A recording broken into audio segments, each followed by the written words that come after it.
So, welcome everyone to Sunday Poetry. And we're continuing with modern haiku using Cor Vanden Heuvel's great haiku anthology. I want to start, since we were just chatting about the change of the seasons, something that Yafa pointed out to me after our last session. We'd been reading, I don't know if I can find it now, but the Alexis Rotella's haiku about being on the Ferris wheel. I think, let's see. Nope. Anyway, it's about being on the Ferris wheel and suddenly smelling the lilacs, right? You recall that? Wait, this is alphabetical. Let me get it in front of me.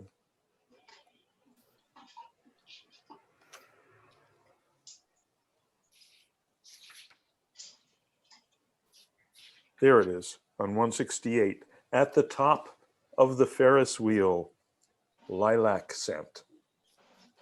At the top of the Ferris wheel, lilac scent. And so Yafa, you pointed out what? Well, I suddenly realized, and springtime is when county fairs start getting set up. So the Ferris wheel also represents, I mean, Cynthia, you pointed out like springtime, you guys were all talking about that. And it was like, oh, right. And the Ferris wheel also is emblematic of springtime and summer. You don't have a Ferris wheel in the winter, in most places. Right. So except Santa Monica. Well, but the places where lilacs grow are winter places. So they would be, also you would have the Ferris wheel at the same season that the lilacs would come out. So. Yep. That's the thought. Right. So this is how the seasons are marked. This is how the seasons manifest in the world we live in, which is not the world of the classical Japanese nature-dwelling haiku, where the seasons are marked by the coming of the lilacs and the coming of the county fair and the Ferris wheel. And it's all part of nature. It's just this more expanded definition of nature that includes this, urban stuff and includes machines and includes all kinds of funky stuff that we might not think of as being nature and reflecting the spirit, but it all does. And that's what one of the things I love about these modern American haikus, that they have that kind of all-embracing view. And we didn't discuss it, but she went through an entire relationship throughout 4 seasons. Mm-hmm. Like all of these are. Yeah, there's a whole, somebody's computer is making some kind of hissing noise on and off. Anyone know who that is? Oh, again, that's me, because as I said, every Zoom I ever join, it'll auto mute, because that's my setting, but yours is auto unmute. Oh, okay. Well, what if I mute you from my end, and then when you want to say something, you can mute, you can unmute. Yeah, okay. That's fine. Thank you. Okay. I'm sorry if I don't ever have to do it, so I don't remember. Thanks. Okay. All right. Cool. Yeah, Cynthia, we got the whole soap opera, the whole romance told in haiku. Do we want to look at that, or do we want to move on? We kind of did Alexis Rotella the whole time last time. Yeah, you know what? Let's leave that for people to go and read themselves and move on to someone else for today. Well, I had a question, Dean, and as I guess it was Cynthia that pointed out, I'm assuming that her intention and why for van den Heuvel put these haikus in this order is it really does seem to be episodic. And I found that in Cor van den Heuvel and in several of the other writers, the order that the haikus are in, they seem to tell the story. Yeah, sometimes that's happened. You know, we talked some weeks ago about Basho, who really was the father of haiku, and he would travel through Japan. He'd, you know, cross one of the islands of Japan from one end to the other, and basically he'd be keeping like a haiku travel log. So it would have that continuity, it would have that thread running through it, but also at the same time, you know, each moment is just this moment, each moment, only moment. You know, so it's going to be both. In that sense, it fascinates me because instead of a novel or a story, you know, where there's a real dialectic, Right. no, this still kind of has episodes, tells a story, but it's just those significant moments, you know, like just the pearl, but there is a progression. Yeah. And I think you're right. It absolutely is fascinating. And what you're saying about the haiku is, I mean, this turns out to be the deal with life. You know, there is only the moment and there's also the sequence, right? Somehow paradoxically, there is a sequence of only moments. Yeah. And that's it's on the right on that crazy razor edge of that paradox that we live. If you tune into that, then life becomes really interesting. It becomes really entertaining. Very few people tune into that. Most people are so caught in the sequence, right, that they miss the moments, and then you've slept through the movie of your life. You've missed it. You've missed it. Then a few people are so tuned into only the moment. You know, it's like when we were visiting our little 7-month-old grandchild recently, you know, he's just living in moments. And which is really cool for a while, but that, you know, just the nature of life is, and you move on from there. I would actually like to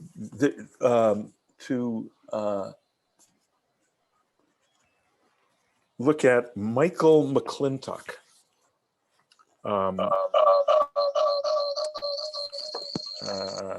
Okay.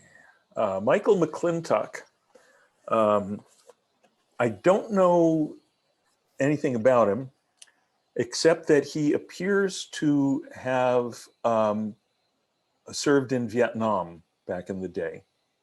And a number of his haiku, this was his log, this was his travel log, was the experiences of being in of being stationed in Vietnam and being in the war there. Hold on. That's me. Yeah, I just found.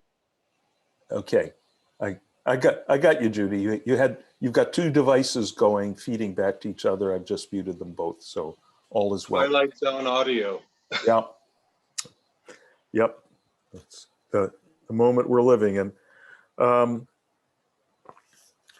So Michael McClintock's got just all kinds of I just love every one of his. I mean, look at page 117.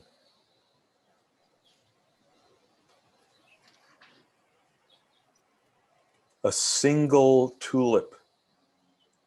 Exclamation mark. That's ballsy in haiku.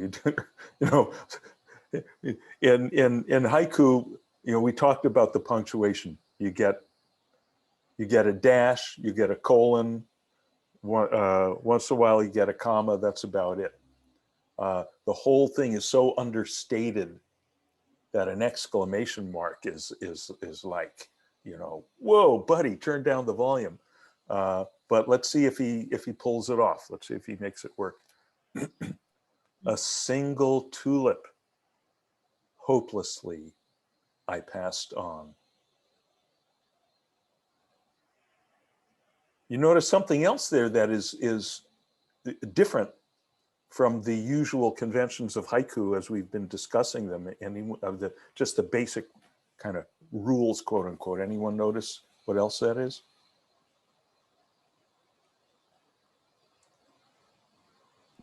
Well, the middle line is just one word. Is Yeah, that, but that's okay. That's Yeah. okay. I mean, Okay. in modern haiku, the rule on length is as short as possible.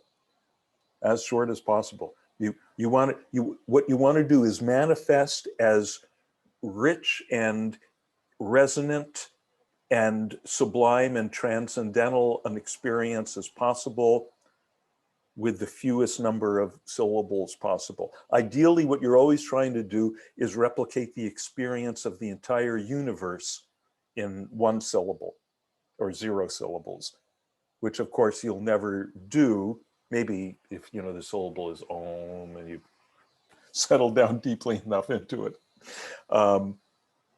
But in a sense, I mean, my sense of it is that's the ideal you always have in mind. That's the carrot you're always going toward. Express the most with the least. So yeah, one word. But of course, what the shorter you make it, the more everything's under the microscope, right? So if you've got just that one word there, it better be exactly the right word. Exactly the right word. This one's an adverb. You don't get a lot of adverbs in haiku. You get, nouns. You want everything is like, Hemingway. You want everything to be a noun. And even when you use adjectives, like again, the famous opening of Farewell to Arms. In late summer of that year, we lived in a town by the river, and the pebbles red and white in the stream. And, it's all, even the adjectives feel like nouns. Everything is so concrete. And adverbs, oh my God, what an extravagance. But, the ultimate rule in all the arts is if it works, it works. So a single tulip, hopelessly, I passed on. Okay. And actually it's in the third line that we get the quote unquote violation of the rules that I had in mind, which is it's in the past tense. It's in the past tense. Haiku almost invariably are written in the present tense because it's all about conveying the immediacy of experience, putting you right there. It's happening to me, the reader, right now. So we've kind of got a violation, and I never realized this before, even though I've read this haiku many times, but that's why it's fun to have these discussions. So we could say it's got a violation in every line in those tiny little lines. So does it work? How does this one work for you? Let's just say, what does it do for you? What are you getting from this? What is this evoking for you?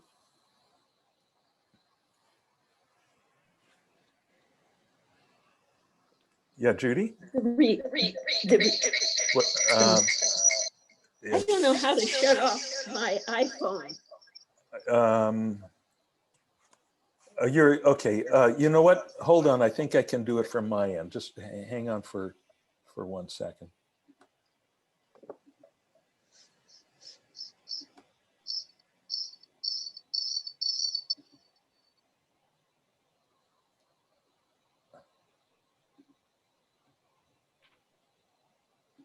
Okay, there we go. So, Judy. Thank you. It brings up for me the idea that we have to make choices. And he chose to pass on, that to be open to the next moment. Interesting. Interesting. Could you say more about that? This is very interesting.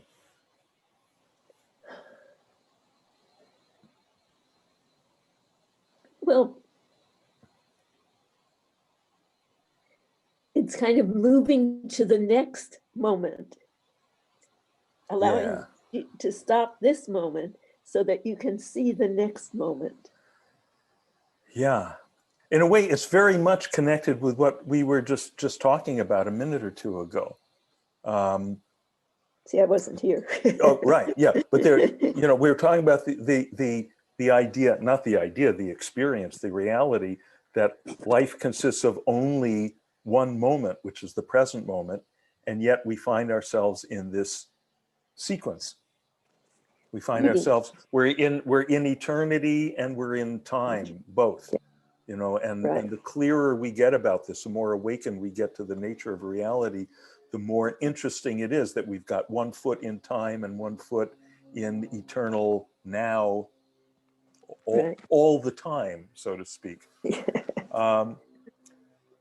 So yeah, we could stop and just look at that tulip and not move on. That's the other choice. Yeah, Right? right. Everything's there, right? As Blake said, right?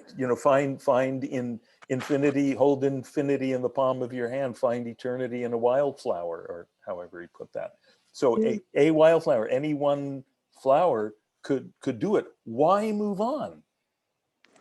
Why go to, if it's really true, if everything that the Buddha and Jesus and all the great sages told us is true, the kingdom of heaven is right here anywhere you are. Yeah. Why move on from that single tulip? It's there. We can make a strong argument for, no, you found a tulip, God bless, settle down, just keep contemplating that tulip till infinity opens up for you. Until your stomach wants some food. Yeah, well then there's that. There's that. Your stomach wants some food, your brains are getting tired, they want a place to lie down. Whatever it is. Yeah, we find ourselves in this animal body with its requirements that keep seeming to pull us back into time, which is part of what makes this life interesting. Right. Yeah. So what? Yeah, Can you Lulu. read can you read it again, please? The Yes. whole thing. Yeah. A single tulip, hopelessly I passed on.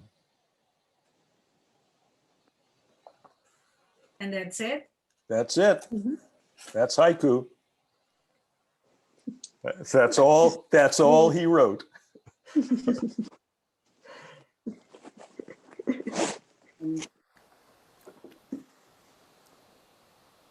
I'm starting to feel like that I'm getting a sense of why this is in the past tense coming out of this conversation. It's like, it's reminiscent. I could have stayed there. Maybe I should have stayed there. But now I'm in this world. I'm in the post-tulip world, the post-tulip reality that I opted for now.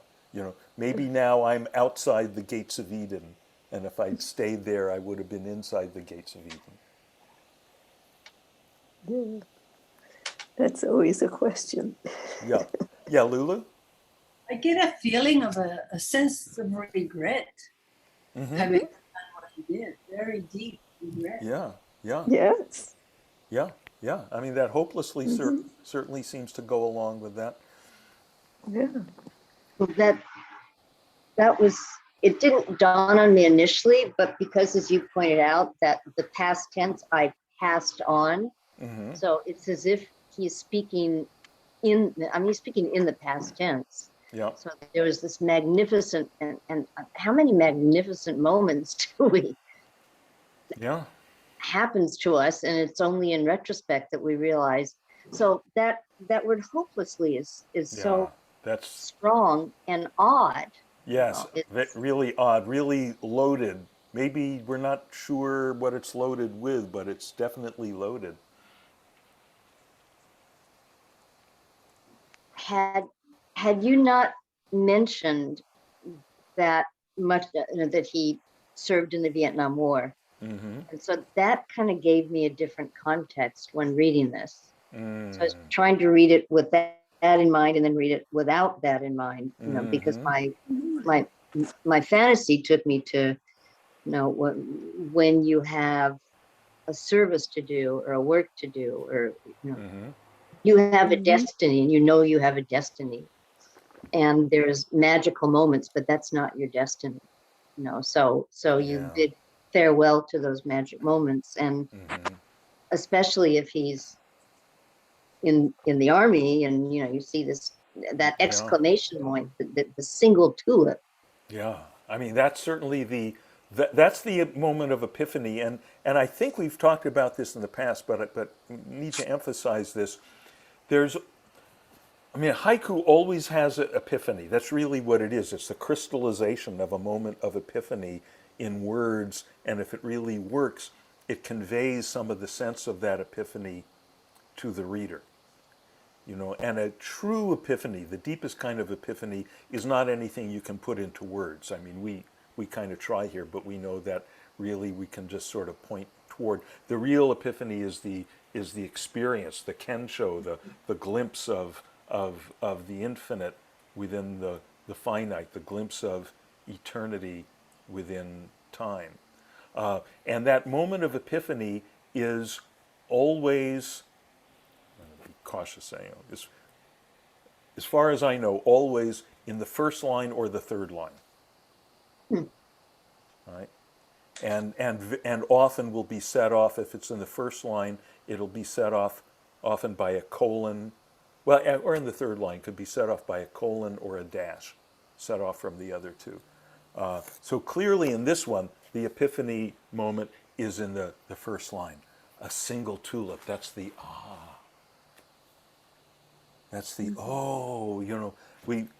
and single, it's the only one. It's all by itself. What else is in this landscape? What else are you seeing? I think he's talking about his life. Yeah. As a single entity, single individual, he sees his life as passing by, just like if we condense our life from birth to death, it's just a single moment, as a single tulip. We are here, and next we're gone. Wow. Yeah. Can I just ask also, I mean, when you're finished with that, the very first one of his on 114 is kind of like the same, but slightly flipped. And it's also really beautiful in this moment, the singular moment. Yeah, that's interesting to look at these in contrast. 114, overtaken by a single cloud and letting it pass. Overtaken by a single cloud and letting it pass. Now, if you have to pick one, where's the aha? Which line is the aha line? Which line is the epiphany line in this one? It could be either overtaken or letting it pass. Yeah. I'm feeling it's letting it pass. Yeah, me too. Which is part of the contrast with the other one, right? The other one that I passed on is kind of the coda, right? Whereas here it's the whole, and it's emphasized by the ellipsis points following, letting it pass, ... That ...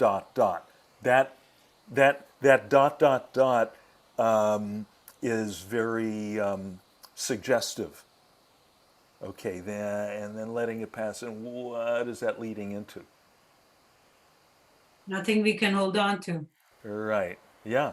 We can't hold on to anything. Now, one thing, Lulu, is part of the way you're thinking about these, which is very much the way we think about almost all poetry, which is that we kind of want to right away go to thinking metaphorically. But haiku, it's sometimes a subtle difference, but it doesn't work metaphorically. Like like if this were a poem by Keats or someone, and or John Donne, and he said a single tulip, we would say, oh yes, that's his single life. right? But haiku is always concrete. You know, I've got a volume of Allen Ginsberg's collected poems here, and in the front he's got a quote which says, "Things are symbols of themselves," right? Things are symbols of themselves. Don't look for the coffee cup to be, you know, a symbol of life or a symbol of bounty or a symbol of hopelessness. It's a symbol of a coffee cup. Okay? But then, having done that, then we can go to the echoes of it. Then we can go to how it ripples out into our life. But there's always, it's got to have that immediacy of experience to it. That always has primacy in haiku. There's one that is just about my favorite haiku ever by anyone, which is by Michael McClintock, that I think will bring out a lot of this. It's on page 121. Dead cat. Dot, dot, dot. Okay? Dead cat, open-mouthed to the pouring rain. Dead cat, open-mouthed to the pouring rain. Okay. Why is that your favorite? Okay. Yafa, you know me pretty well. You tell me. You tell us why that's, I don't know, my favorite, but one of my very favorites. Okay, the disciple goes to the Zen master and says, "What is the Buddha?" Right? Not who is the Buddha. What is the Buddha? What is in other words, what is that enlightened essence of life? What is the truth? What is the nature of the real nature of reality when we're awakened? And and of course, the Roshi can say anything and it'll be true. Right? The answer, anything can answer that question and be a true answer. The Buddha is the beautiful sunset. The Buddha is the warm, gushy feeling you feel when you hug your grandchildren. Right? The Buddha is all of that. But what he says is, the Buddha is a pile of cow shit in the middle of the road. Why? Why does he say, of all the things he can say, why does the Roshi say that? Because it's everywhere. It's in everything. Right, right.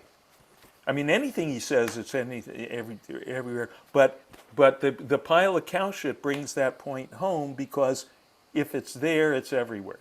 You know, to say, oh, it's in the beautiful sunset, it's in your laughing grandchildren, that's too easy. That's too easy. That is potentially too sentimental. It's potentially or seductive. Or seductive. Yeah, then we get stuck there and we don't pass on to the next tulip. And we have to pass on to the next tulip. Maybe that's why it says hopelessly. I want to stay here. I want to stay here, but I've got to move on. There's a story I tell. This story's in one of my books. I think it's in Cinema Nirvana, in the chapter on Easy Rider, and I'm writing about the whole, you know, psychedelic 60s, and tell a couple of my own stories. And the story that I tell is my buddy Eddie and I, one night, I think we were still in high school, our senior year in high school, and we'd started taking psychedelic excursions, and we started off in his house in Van Nuys, and we dropped some acid, and the acid started to come on, and our whole plan was to walk all night. In those days, we used to like walk all over the San Fernando Valley and see stuff and philosophize and get the, as Allen Ginsberg writes, the eyeball kicks, you know, see the stuff, you know, collect the epiphanies. And we got about 2 blocks from his house, and there was this fire hydrant.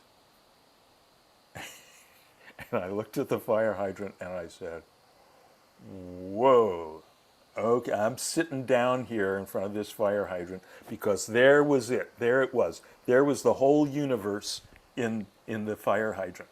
And it's not that the fire hydrant suddenly had, you know, purple flames shooting out of it or angel wings or you know, hosannas or anything. It was that the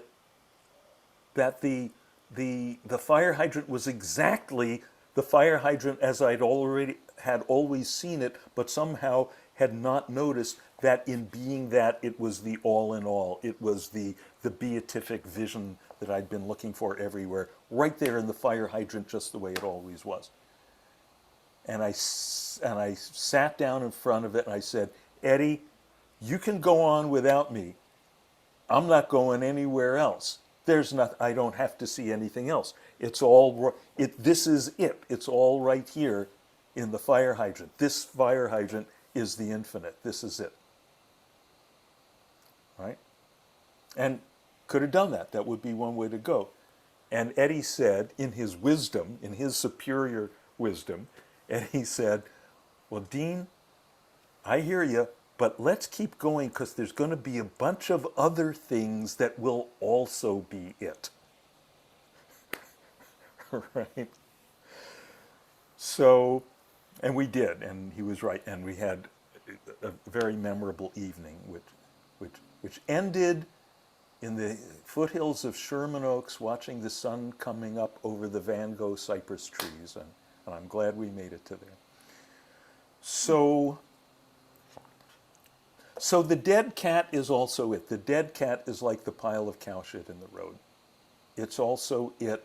And if you can see it, you know, if we just did tulips and sunsets, you go, great, oh, lovely, and then and it might not necessarily do much for you. You might not necessarily remember it. I think you will remember this one.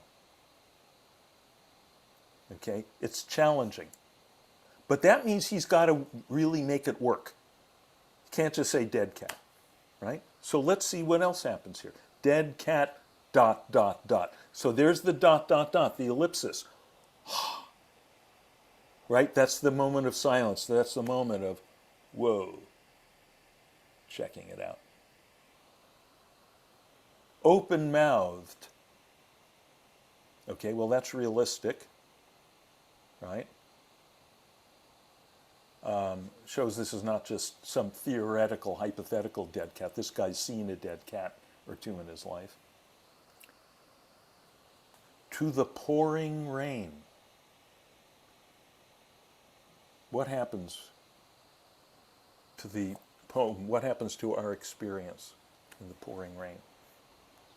Well, I thought it was the use of to instead of in the pouring rain completely changed it. Ah, yeah.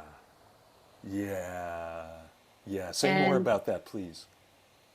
Well, I guess, you know, at the beginning and end of life, not just for humans, but for all species, the first thing we do is, you know, is we're seeking food or water, sustenance. Mm-hmm. And it's also the last thing to go, regarding senses and things like that. So to me, it just made it more, I don't think cinematic is the right word, but the cat was sort of open to the last thing that was available to him when he died, perhaps. To think of a cat maybe rolled over on his side with his mouth closed in the rain, that's a different visual, it's a different idea. So I thought that was really interesting. It seemed like a very immediate, I don't know, like we were with him in his last moment of life or something. Yeah, there's that, but also, what if the cat was just open-mouthed to, I don't know, the water dripping off the eaves of a roof or a melting icicle, just something that's only going in his mouth, versus open-mouthed to the pouring rain? How big is the pouring rain? It's big. It's the whole environment. Right. It's the whole environment. Yeah, to Right. me, it's like a surrender. Like there's just like a, It's surrender, and what is it surrender to? It's surrender Nature. This is surrender to the boundless. Right. This is surrender to the boundless. The pouring rain is the whole is the whole environment, and it's nature, and it's the cycles of weather, the cycles of birth and death, and birth and death, and birth and death. This is beautiful. I hope you can see that. I hope you can see that, because if you can get beautiful out of dead cat, he's accomplished something in writing, and we've accomplished something in our cultivating our appreciation here. This is complete. This is such a just, oh my God, just thick, cut it with a knife conveying of samadhi, of just that opening to the infinite. It's just great. Just in case you ever have to die, I'm sure no one here will, I'm sure that will never happen to anyone here, but just in case I'm confused and anyone here ever has to die, this shows you how to do it. This shows you how to do it. Just open to that which is. And again, I don't want to, getting back to Lulu, what I was saying too, I don't want to say the rain here, see, it doesn't, and it's such a good example of what I was saying. It doesn't symbolize life and the seasons and the infinite. It Personifies. personifies, well, that means turns it into a person, but it concretizes it, I think, is what you're looking for. It is it. It exemplifies it. That's it. It exemplifies it.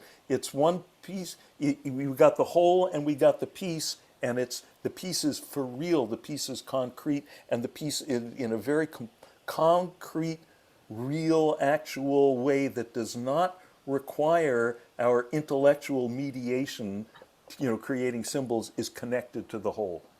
The whole is getting delivered to our doorstep here. The wholeness of life, the infinite, is delivered to our doorstep through a tulip or the rain or a cloud or whatever it is. So some, I don't know, for me, some other images came to my mind. But first I'll tell you something. I don't know if it's funny or as kids, we grew up that whenever we see not a dead cat, but a black cat passing by, we were supposed to spit 3 times. Otherwise, if we don't, something horrible will happen. So immediately, when you read it, I don't have the book in front of me, but when you read it, that's where my mind went to. And then but then comes the rain, and the rain is always, I think, supposed to represent life. So in a way, there are hurdles and challenges in life, but okay, there is the rain, and we will arrive to maybe a better place. We have to maybe not to struggle, but we have to work toward, from those hurdles that we have in life, we can get there. There's always rain, not always, not in California, but it's part of the cycle of life. It keeps coming back. The rain, It's I was like the spring and the blooms. I was just looking here, and I realized that Michael McClintock's Vietnam haiku were in an early. I used to have an earlier edition of this book that had his Vietnam haiku. They're not in this edition, but I remember a couple of them. And one of them, and this connects with what you were saying, Yehudit, about the rain. And this is right out of, obviously, Vietnam. Those of you who are old enough to remember the first line, Hamburger Hill, that was the site of a notoriously terrible, bloody battle in Vietnam, in the Vietnam War. So what do you do if you are just in this awful stuff and you're a poet? How do you digest that? And this one, to me, says it. Hamburger Hill the rain washing their blood into their blood.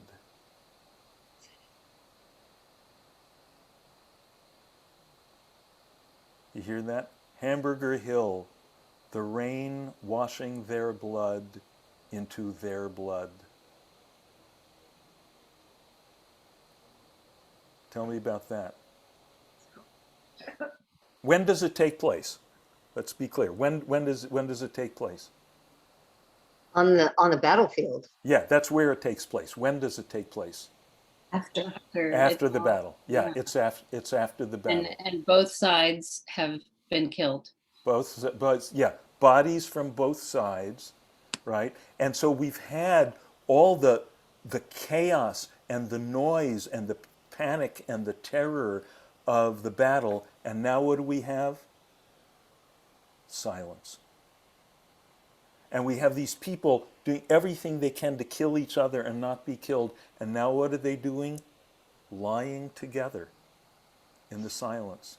And this rain, this bigger reality, this bigger reality that the cat was opening its mouth to, what does it do? It washes their blood into their blood. Right? Oh, it's so gorgeous and awful. Yeah. Yeah. They're blood brothers in death. It's communion. You know, they're in communion in their death. You know, it occurs to me, to Lulu's point, I'm so accustomed to thinking metaphorically. Yes. That for me to enter into these, it's helpful. And the one that you just read it's helpful for me somehow to visualize that moment. Oh, because it absolutely. It takes me out of the metaphor. And yeah. Oh, you have to. Thank you for, I haven't stressed this enough. You have to use your eyes. You have to visualize it. Otherwise, you're just using your abstract conceptual mind. And it's also true of writing, haiku or anything else.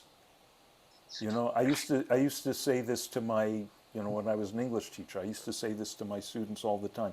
You have to see it before you can write it. Even if you're writing an essay that is we think of as being more, abstract ideas, there's a structure to it which is somehow visual. You have to see that in front of you. But especially, obviously, if you're writing poetry, you're writing fiction, you're writing about objects, events, people, things happening. You have to see. If you see it clearly enough, then it's easy to write about. You just describe what you see, right? Whereas if you're just trying to create it out of words and you haven't seen it yet, it's going to be false. Because then the reader won't see it, and the words will be flat, the words will be empty. So as readers, we have to bring that visual sense and as much as possible, the other senses, right? The rain washing their blood into that blood. You feel the chill in the air, you feel the wet, the air, you see that gray light, right? You smell the blood. Then the thing comes alive. Then the thing is vivid. And Would you say the whole poem once again? I mean yes. Hamburger Hill, the rain washing their blood into their blood. That's just brilliant. Someone else was going to say something? No, I was just going to say, thinking of what Yehudit was saying, and this one also is just also that, rain is the washing of clean, and so, just that idea that it's, not only part of the cycles of time and seasons and all that, but it's also, washing clean, that's the sense. Yep. But again, it's not just a symbol of washing clean. It does wash clean. It does wash clean. It's the concreteness of that. For me, it was the abbreviation of Bhagavad Gita. Yeah, you're right. Bhagavad Gita set before the battle. This is set after the battle. Yeah. Yeah. He also McClintock. So I'm remembering some of his other Vietnam haiku. A few of them are set in the whorehouses of Saigon. I mean, and one of them clearly must have been it sounds as if he's looking through the window of a temple, because there are Zen temples in Vietnam, and this one I remember. I want to share this one with you now, and it goes. Here's one that sits like a Buddha, and here's one that just sits. I'm not sure exactly where the divisions of the three lines are, but that's pretty sure those are the words. Here's one sits like a Buddha, and here's one that just sits. Okay. Tell me about this. To me, is the difference between the beliefs that we collect versus what we are. Okay, but let's back up. First of all, concretely, what's going on? What's the scene? We were just saying, use your eyes. Where are we? What's he seeing? Well, he sees a Buddha statue in the temple, potentially, and he sees someone sitting in front of the Buddha statue. Or he sees two different people sitting in the temple. Yeah, I feel more attached to ritual, and one maybe just being. Right. Yeah, I feel pretty confident. This one, it's about two. He's saying like two of the monks, and one of them is sitting. Because the Buddha, like the Buddha statue, he doesn't sit like the Buddha. He is the Buddha, right? He doesn't have to sit like the Buddha. So the one monk is sitting like a Buddha, right? How do you visualize that? Yes, very nice and straight and stern. He's perfect. He's got it down. He's an expert sitter. And he's full of shit. That's right. That's right. He's full of expertise. He's full of expertise. He's full of his accomplishment. The other one just sits. Right? That's it. He's got it. He's got it. Right. This one reminds me a little, there's a famous Zen story about, some of you have probably heard this story, about the two monks, Tanzan and Aikido, are walking through, they've been walking through a rainstorm, and they're walking through the town, and Aikido, and they see this beautiful young woman wearing these fine, silk dress, and she's at a crossroads, and it's flooded with muddy water, and she's clearly looking, trying to figure out how to get to the other side with this beautiful silk thing. And Tanzan says, "Come here, girl," and he picks her up, and he walks across, and he sets her down on the other side, and then the two monks walk on, and they don't say anything, and they get to the zendo, and they sit, and finally Aikido breaks the silence. He says,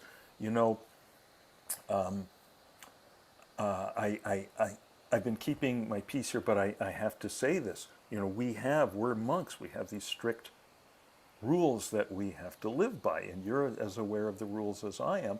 We're not allowed to touch women, especially young, beautiful women like that one. It's very dangerous for us.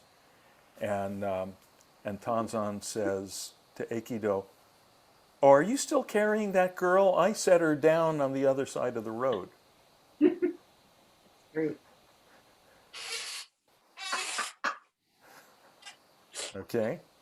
Okay, right? So there's your two approaches. There's your two approaches to spirituality, right? One is, okay, you do everything just right, You follow all the rules and regs, you sit like a Buddha, all that, and if you fulfill all the rules, fulfill all, you know what you get? You get expert Nothing. fulfilling of rules. Right? And all the great teachers, you know, this is the story. This is the story of Jesus and the disciples on when they were hungry on the Sabbath, and the disciples start picking the grain, and the Pharisees, who always show up at opportune moments to make trouble for Jesus, say, "Look, you guys you're violating the Sabbath. That's the most, you know, sacred rule of us Jews. You're breaking the Sabbath." And Jesus says, "Man is not made for the Sabbath. The Sabbath is made for man." Right? We're not here to serve the rules. It's a humanistic approach. The rules are not an end in themselves. You know, if you're sitting like a perfect Buddha and getting the right position in your hands or in the right mudra and all that, that might have some usefulness, but it's not an end in itself. It's all there to serve the ultimate purpose of human happiness and relief from suffering. And ultimate happiness and relief from suffering, yeah, that's awakening, that's enlightenment.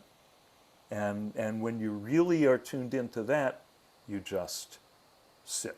I mean, you know, as a meditation teacher, this is what I'm trying to show people all the time, how to just sit, just be. You know, whatever other agendas they bring in, my whole thing is, okay, how do I pull this rug out from under, this rug of agenda out from under them? So yeah, this one sits like a Buddha. Here's one that sits like a Buddha. Here's one that just sits. We're out of time. Time flies when you're having fun, doesn't it? So, but guess what? There's more Sundays. Maybe, if we live, there's more Sundays. So may all beings swiftly realize how easy it is to just sit, to just be, to just be what they are, which is, you know what, pouring rain. Middle of the road. See ya. Bye. Have fun. Thank you. Enjoy the rain. Very nice. Thank you. Yeah. Thank Thank you, Dean. Thank